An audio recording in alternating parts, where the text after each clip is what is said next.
Well, your patience exceeds your good judgment. But thank you. Good evening. Ron, thank you for that introduction, pal. I really mean it. It makes a big difference. Ben, it's good to see you, pal. How the hell you keep all your hair and I've lost all mine? Your long-time leadership in Nebraska, you've been a friend a long time. And while he's not here tonight, I've been talking to him lately, I couldn't come to Nebraska without mentioning my buddy Bob Kerrey. Bob not only won the Medal of Honor, which we all know, but he's a genuine patriot and a true and loyal friend, no matter what the circumstance. Folks, to Mayor John Ewing of Omaha, the award winners and union leaders, including Private First Class Harry Dunn, another true patriot. Another true patriot. I was a pretty good football player. Believe it or not, I was a runt, but I was a pretty good football player. I was a flanker back. And if I had him running in front of me, man, I could have been All-American. It's not working. I couldn't have been an All-American. But look, Precious, you're the most aptly named person I know. And Madam Chair, thank you so much for all you've done. And Governor Andy Beshear, Kentucky. Andy may have had to leave, but I've spent a lot of time with Andy when I was vice president and as president. Kentucky got in the living hell kicked out of him by the weather. I mean, I've been to every part of that state, working like hell just to keep it open. And I mean it sincerely. This is a guy who knows what he's doing. He does it well. And he doesn't ask whether it's a red or blue part of the state. He just gets it done.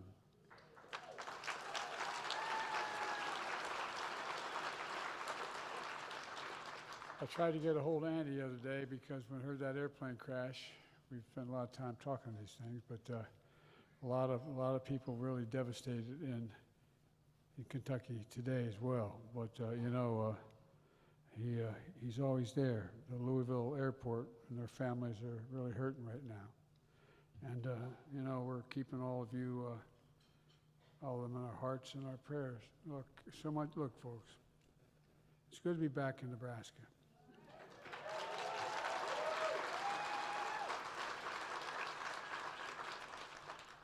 But now when I'm back in Nebraska, the Democratic Party's back. The Democratic Party's back. That's not hyperbole. Did you see the election results? Well, I want you to know, for the longest time, Delaware didn't have a national TV station. They had to rely on Philadelphia. And when that was happening, I liked it very much because I was voted the most popular person in New Jersey and Pennsylvania. Y'all think I'm kidding. I'm not. I keep reminding the governor of New Jersey, Gov, that Delaware owns the high water mark of the Delaware River on the Jersey shore. Well, look, folks, the fact is that we had a great night in Virginia, New Jersey, Pennsylvania, California, New York City, Georgia, Mississippi, even in Mississippi.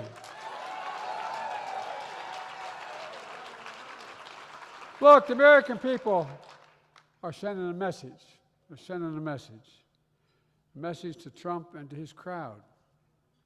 And look, folks, I just want you to know, you work for us, Mr. President. We don't work for you. You work for us, not just billionaires and millionaires. I mean it sincerely. I'm angry. You work for us. And look, folks, the fact of the matter is that, you better get the damn government open. Because, look, folks, here's the deal. This is democracy. And the fact of the matter is that there are no kings in democracies. None. None.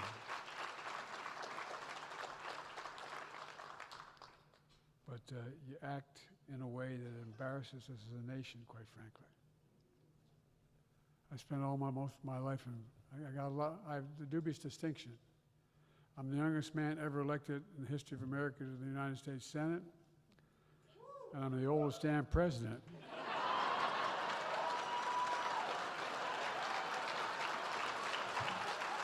Ooh. Ooh.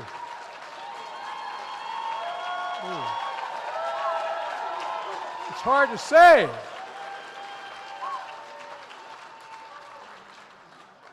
I feel like I'm 40, but I've turned it twice plus 3. Look, folks, I want to begin by saying thank you, because I'll be forever grateful that you made me the 46th President of the United States of America.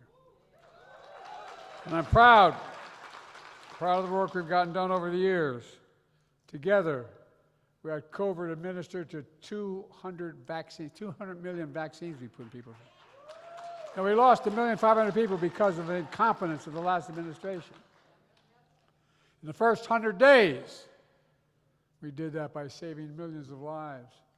We left no neighbor behind, no matter how poor it was. We were there with docs in place. Together, we put America back to work. We created 14 million new jobs, 600,000 of those jobs in manufacturing. We made more things in America to get more jobs created in any 4 years of any president in American history. Together, we made the largest ever investment in America's infrastructure to rebuild our roads, our bridges, our ports, our airports, our dams.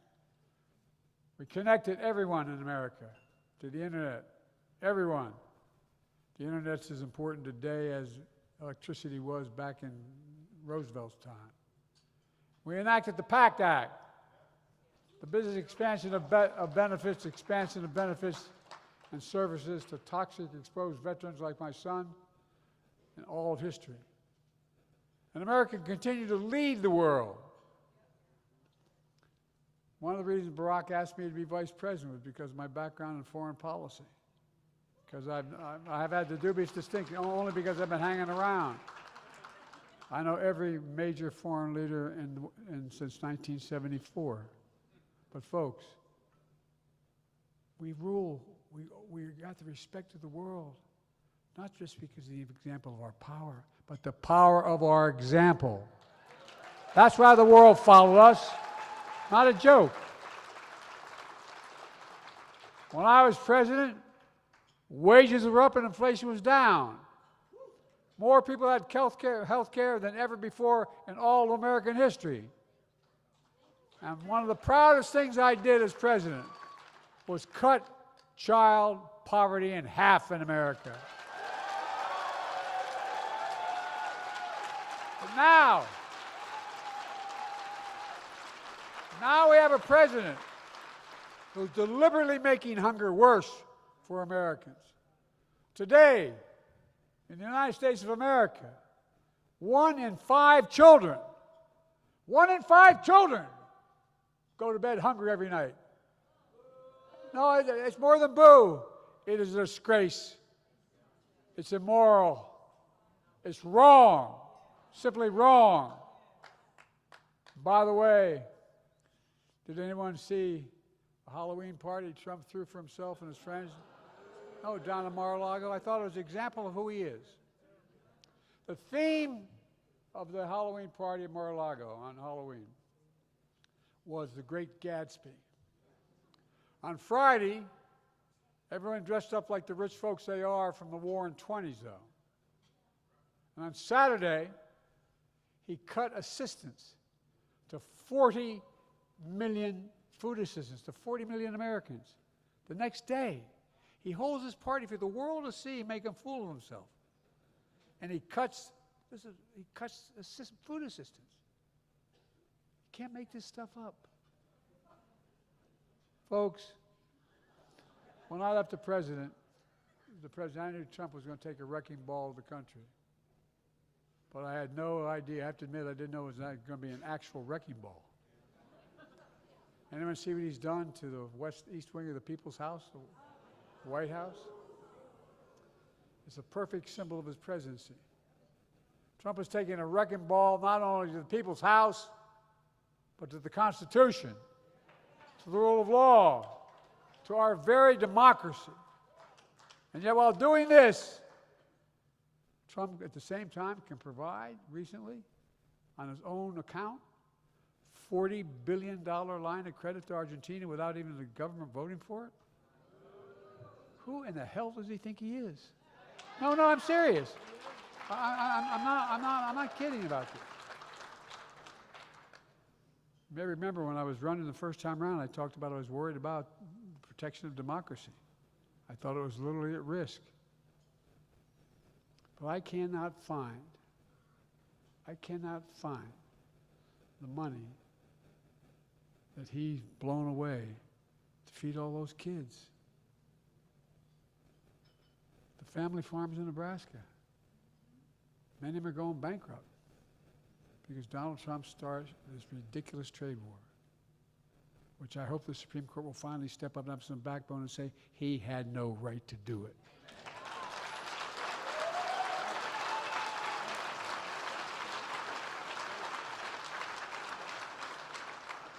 The Republicans refuse to say there's any problem at all. And there's a lot of good folks. I know these folks. I hate to admit it. I was a United States Senator for 36 years. Longer than most of you are alive.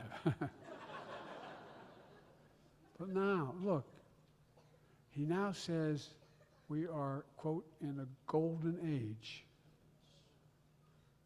Not only gold is stuff he's hanging on the mantle of what isn't it?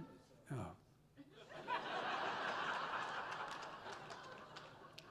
But this, all kidding aside, does anyone feel like this is a golden age?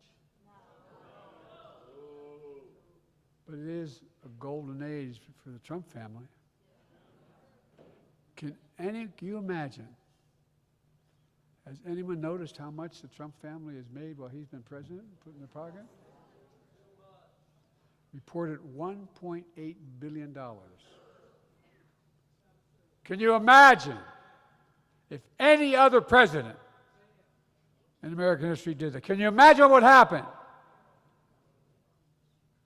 Because of the government shutdown, millions of families could soon be paying double what they pay for the basic health care they received under my administration. Here in Nebraska, if Trump gets his way, it's estimated that a 60-year-old couple could see their health care premium increase from $22,000 by over $22,000 a year. That's not hyperbole. It's coming, folks. This is real. I know we say it. People go, that can't be true. Think about that. Additional $22,000 a year, get basic health insurance. By the way, do you know how many government shutdowns we had when I was president? Zero, zilch, none. During my term, we expanded health care, increased Obamacare. We made cancer research a priority. And now Trump is cutting government funding for cancer research. Folks, I know what cancer research means. Cancer hits every family, hit my family hard, just as so many of yours. With the love of my life, my oldest son, the Attorney General of the state of Delaware, who should have been the president, not me, volunteered to go to Iraq for a year. He didn't have to. He came back with stage 4 glioblastoma because he lived near the burn pit, just like those guys did in 9/11. And he died. I remember him calling me aside. I shouldn't probably say this.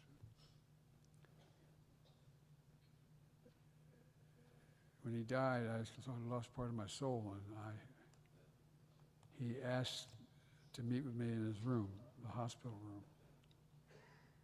And he said, "Dad, look at me. We have this screwy thing we Bidens. We say, we want to make sure we really mean." He said, "Give me your word as a Biden." He said, "Dad, look at me. Look at me. I know what you're going to do, Dad. When I go, you're going to quit.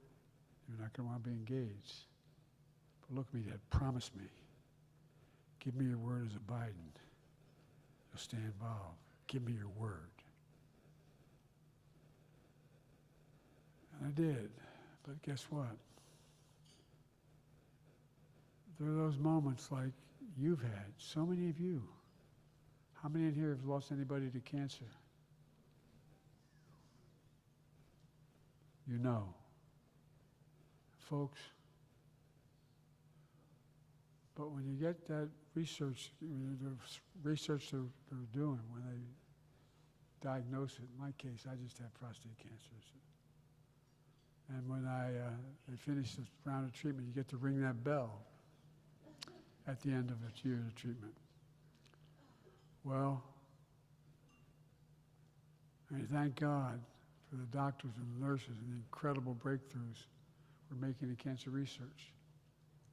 Now Trump and his Republican friends are cutting government funding for health care and making it more expensive for virtually everyone.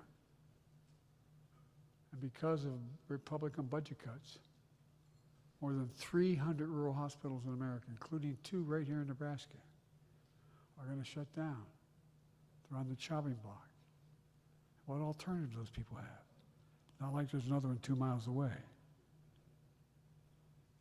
Folks, I've never said this my whole career, but I think it's immoral. It's un-American. It's flat out wrong. And you have to ask yourself, why? Why in God's name are they doing this? Why? Well, I'll tell you why. So they can give away an additional $4 trillion in tax breaks to the benefit of the wealthiest people in America. That's $4 billion over 10 years on top of the tax break they gave the first term that put us in a hole. That's right. Not only are kids going hungry, and rural hospitals are closing, the cost of health care is skyrocketing. All because Trump wants to give people like Elon Musk and Jeff Bezos and Mark Zuckerberg, which I have another way of calling him, a tax cut. We have a word back in Scranton where I was born and where I spent my summers with my grandpa and grandpa. We call this a bunch of malarkey. You see, folks, here's what I understood that Donald Trump never does understand and will. And I've said this before. I mean this sincerely. It's not just a slogan. Wall Street, they're not bad guys, but they didn't build America. The middle class built America. And unions built the middle class. That's a fact. That's a fact. My grandfather fingered would roll over in his grave if I walked away from unions. Let's get something clear. I handed Donald Trump, we handed Donald Trump, literally, not figuratively, literally, the strongest economy in the world at the time. The strongest in the world. 10 days before he died, I got a call from Dr. Kissinger, who I knew well. I didn't agree with him a lot of the time because of the Vietnam War. It was because I was on the Foreign Relations Committee when I was 24 years old. And he called me when I was able to convince 2 great nations to join NATO, make it even stronger. And he said, not since Napoleon has Paris not looked over their shoulder at Moscow with a sense of dread till you guys came along. You made it stronger. What's the first thing that this guy does? He starts to pick apart NATO.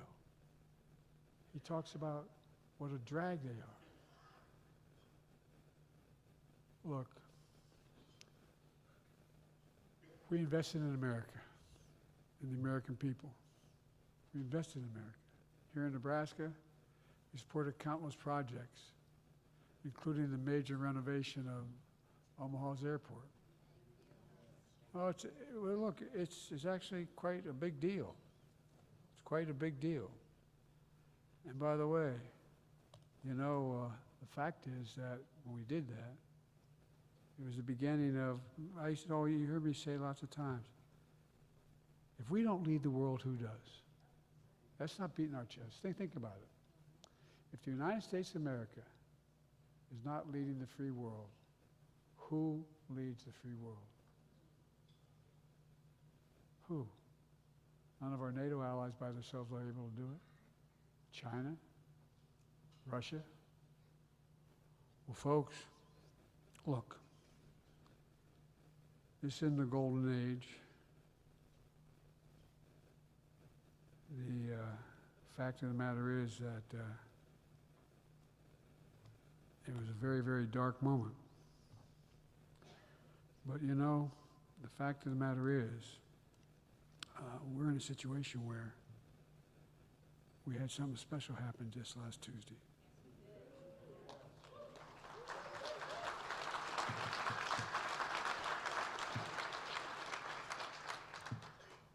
Bottom line, when we were in office, we showed up for our neighbors, regardless of their politics, whether they were red states or blue states. My administration didn't reward some states and others based on how they voted.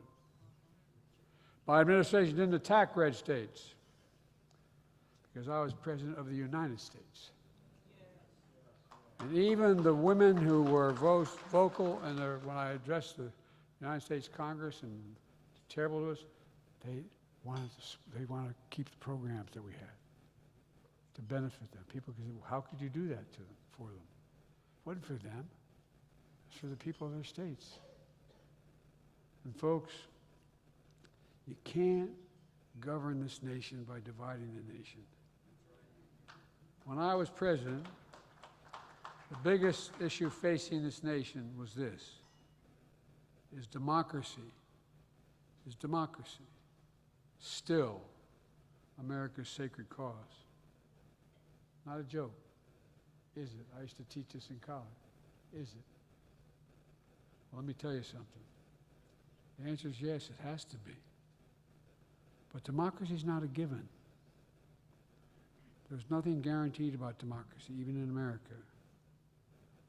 We have to put in the work. We have to elect the leaders who believe in democracy, who stand up for it, who defend it, who protect it. So folks, this isn't just about the people we elect. Democracy is not a spectator sport. It needs active participants. It needs committed individuals. And it need people who love this country. It needs all of you badly. It really does. We've never said we have a perfect union. We have never said that as an American. We've always said we're striving to create a more perfect union. Alexis de Tocqueville said, quote, "The greatness of America lies not in its being more enlightened than any other nation, but rather in her ability to repair her faults," end of quote. That's the uniqueness of America. That's what we have to do, repair our faults. And that's what we've begun to do again on Tuesday. We began to repair her faults. America has a special advantage, unique among nations. Well, every other nation on earth is founded on either religion or ethnicity or geography. America is the only nation in the world founded on an idea. This is literal, not figurative, an idea. The most powerful idea in human history. Bigger than the ocean, stronger than any army, more powerful than any dictator or tyrant. It's this. We hold these truths to be self-evident, that all men and women are created equal. We've never lived up to it, but we've never walked away from it. And folks, hear me say this. We're not going to walk away from it now.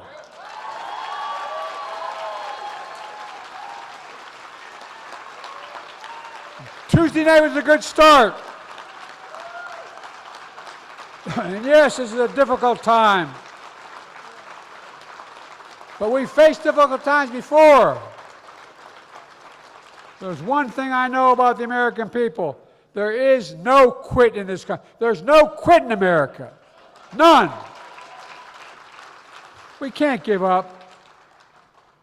Not when our children need us, not when Nebraska needs us, not when America needs us. Because the America of our dreams is always closer than we think, always. Right here in Omaha. You guys are the blue dot, right?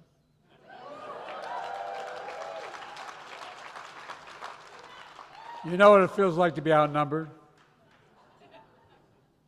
But every election, you put up the yard signs, you organize the neighbors, you show up and vote, and you make your voices heard.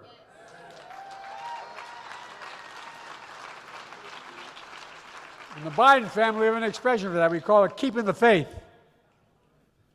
My grandfather used to say over and over, "Joey, keep the faith." My grandmother would respond, "No, Joey, go spread it." We have to believe that better days are ahead and make it happen. Nebraska, you know this more than most. Every farmer who plants a seed in Nebraska believes every day, believes tomorrows are going to be better. Every one of them. Folks, I've seen a lot in my lifetime. I've served this nation in elective office for 52 years. I'm only 40, but I was 52 years. But there's one thing I know about America, and I mean this sincerely. I've traveled to over 160 nations. We're the only nation on earth who's emerged from every single crisis we faced stronger than when we entered that crisis. Every single one. Mark my words, we'll emerge stronger from this crisis as well. The American experiment is not going to end on our watch. We'll still be that nation where honesty, decency, and integrity still matter.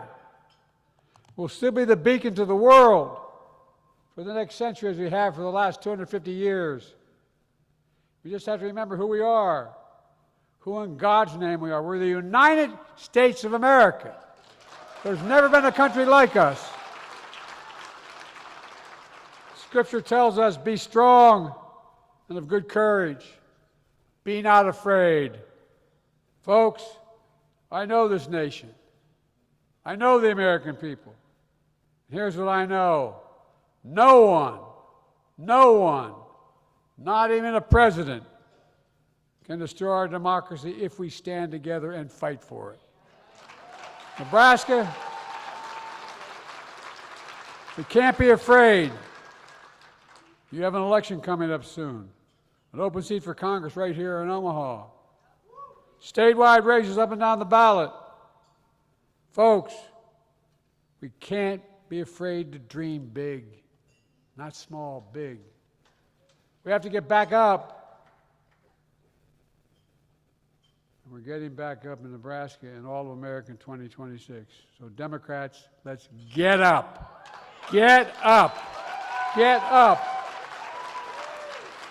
It's about to change again. God bless you all. Thanks for having me here. And may God protect our troops. Thank you.